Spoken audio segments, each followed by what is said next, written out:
Hello and welcome back to the daily edition of Into Vietnam, presented to you by VITV channel. It's September the 10th, and here are the headlines. Vietnam and Chile witnessed a more balanced net exports following a FDI forced entry.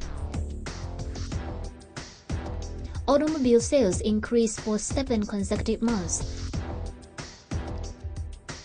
And donor export growth rate increased by 10% over the first month of 2014.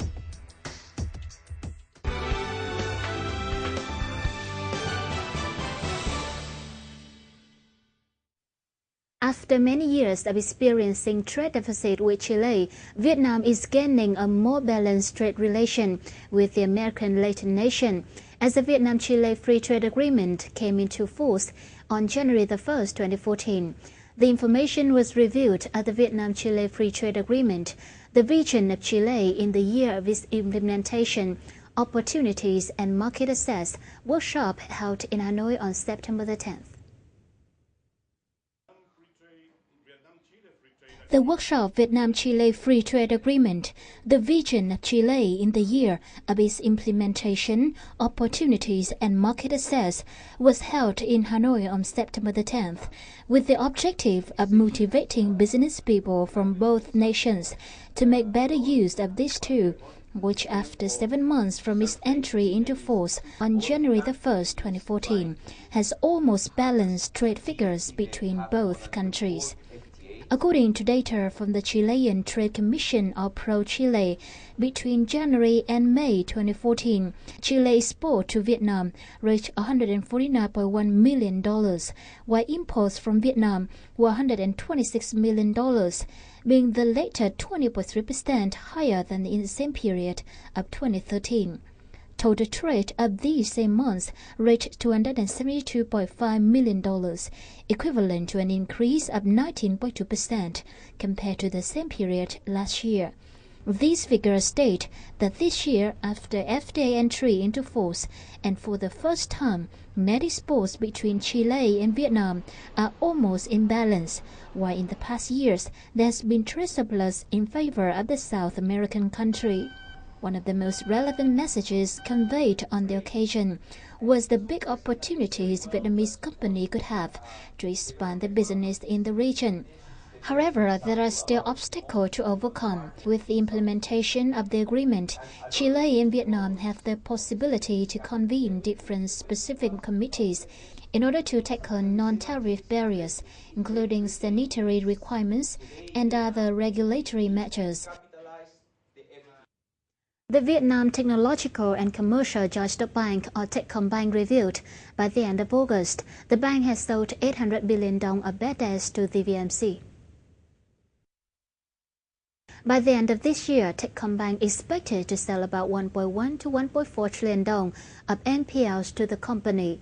However, before VMC, Techcombank had its own mechanism to handle NPLs themselves, and the bank has handled over 400 billion dong of bad debts. Commenting on the market, the bank said it didn't have any positive signs and lending was still difficult. Therefore, Techcombank has invested in government bonds amounting to 24 trillion dong, and this is currently a safe and most effective investment channel.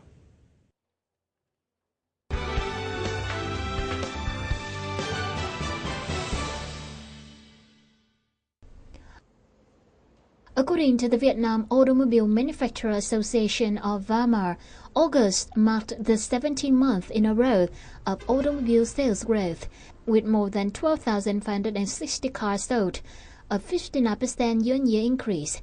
Compared to the same period last year, the sales this month of domestically assemblable cars rose slightly by 0.1% to surpass 9,700 units, while the figure of imported ones dropped 2%, with the number hitting more than 2,800. Despite the increase in August sales, there are signs that growth rate has slowed down, with the sales agent attributing this to consumer habit of spending more at the beginning and the end of the year and less during the year. Total sales for the full year of 2014 is forecast to be 130,000, an 18% growth in comparison with last year. Realizing the potentials and advantages of the province, particularly in the sectors of agriculture, industry and home crafts, Đồng Nai province had determined its development goal, which is export acceleration. Thus, so far the province has encouraged local companies to boost exports. Having appropriate strategy and solutions for the goal, the provincial export growth rate has increased by 10% in the first months of 2014. In the past year, Đồng Nai had many policies and incentives to promote exports, which helps realizing a strong sensation in terms of exported goods structure. Many enterprises have actively invested to expand productions, innovate technologies to enhance their products' quality. Thì hiện tại công ty đang cái đà là càng ngày càng tăng trưởng trong cái quá trình xuất khẩu. Lượng hàng xuất đi cho tất cả thị trường đều tăng lên đều trong các tháng. Nghĩa là tăng dần lên đều hết, nên là và hiện tại thì chủ yếu của thị trường mà công ty đang phát triển đó là thị trường Mỹ, chỉ 80% trong thị phần của công ty. From the beginning of this year, export activities in a range of industries have maintained a high growth rate, typically the textile industry. This company is an example. It has raised working shifts to 3 a day in order to meet export orders. A representative of the committee said it has received most orders in the past 5 years. Therefore, it has to continue to recruit more workers and expand production facilities. Tổng kết đầu năm thì tình hình của công ty đạt kết quả rất là tốt. Trong đó doanh thu và lợi nhuận đều tăng trên 30%. Và có thể nói là ngành may mặc trong năm nay là một cái thời kỳ tương đối là thuận lợi trong quá trình sản xuất để xuất khẩu. Hiện tại thì công ty đã có đơn hàng cho đến tháng Giêng năm sau. As reported by the Department of Industry and Trade of Đồng Nai Province, in the first 7 months of 2014, the province total export turnover reached nearly $7 billion, an increase of 13.8% compared to the same period in 2013.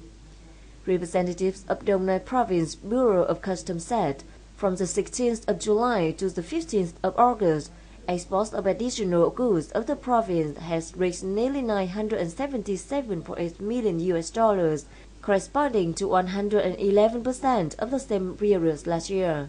Representatives of the local exporters said these positive results are owing to the province's support in creating favorable conditions for enterprises to raise export capacity, focus on the flagship products and high turnover products. At the same time, the province has encouraged them to use local materials, make new products, diversify relations with trade partners, take advantage of every possibility to increase exports to traditional markets. Local enterprises have also sought and expanded new markets, boosting exports to high purchasing power markets. Vấn đề đó chúng tôi là tăng cường cái quản lý, tăng cường cái quản lý về kỹ thuật, tiếp xúc thị trường thông qua các cái xúc tiến thương mại thì do Ủy ban tỉnh rồi Sở Công Thương tổ chức. Vấn đề thứ hai nữa là thực hiện là coi như là theo cái hướng là được nhà nước hỗ trợ trong xuất khẩu về các cái khoản thuế, cho nên vấn đề nó thuận lợi. Theo cái tinh thần nghị quyết 01 của chính phủ, tiếp tục để có cái tháo gỡ khó khăn về thị trường, về tiếp cận vốn tín dụng, tháo gỡ khó khăn về thủ tục hành chính để hỗ trợ doanh nghiệp, tạo điều kiện thuận lợi cho doanh nghiệp trong cái sản xuất cho cái xuất khẩu sang các cái thị trường. Rồi thông qua cái chương trình xúc tiến thương mại của Sở Công Thương hàng năm thì hỗ trợ cho các cái doanh nghiệp tiếp tục là xuất khẩu các mặt hàng của mình ở các cái thị trường truyền thống, rồi tiếp tục có những cái hỗ trợ doanh nghiệp để tiếp cận và mở rộng ở những thị trường tiềm năng. In 21 major export items of Đồng Nai province, only 6 items saw their turnover decrease from the same period last year. The remaining has grown higher on year, putting the province in the top 10 provinces and cities leading in export activities nationwide. However, according to Đồng Nai Province Department of Industry and Trade, export activities is posing many challenges in the coming time. Therefore, the province should continue to implement specific measures to support exports more efficiently.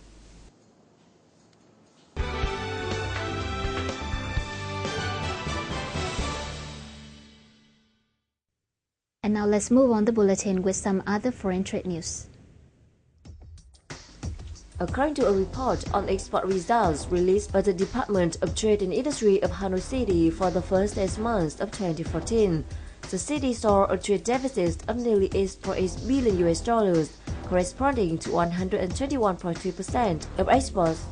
The capital's export turnover is estimated at $7.3 million, up 10.6% over the same period.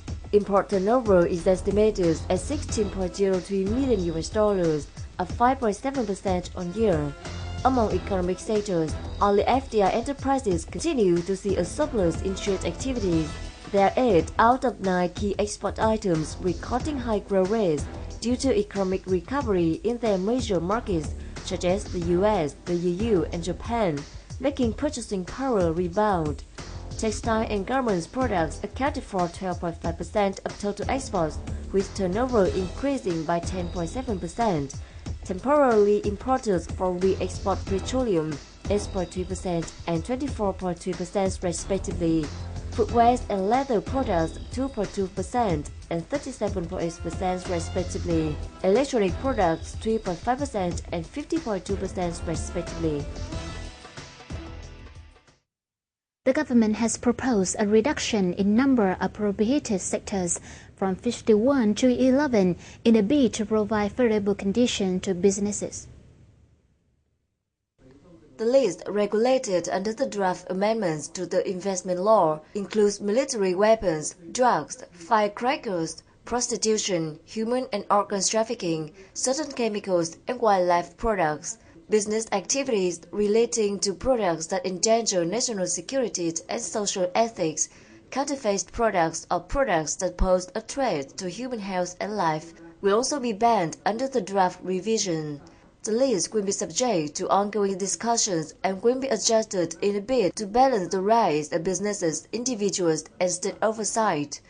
At a government meeting recently, Prime Minister Nguyễn Tấn Dũng said that the creation of the list and the crafting of relevant regulations must ensure the improvement of the country's business and investment environment and enhance the nation's capability to compete in the world market.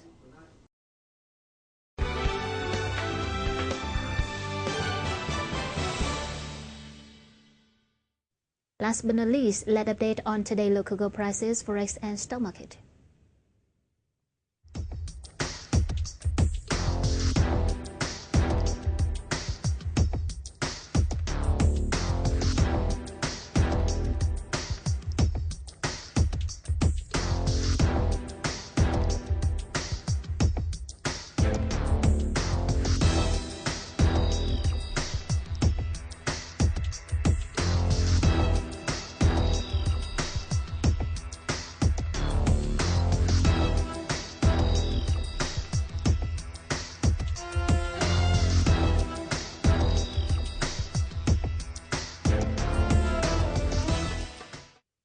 Well, that's all for this edition of Into Vietnam. Thank you so much for watching. We'll see you soon and goodbye for now.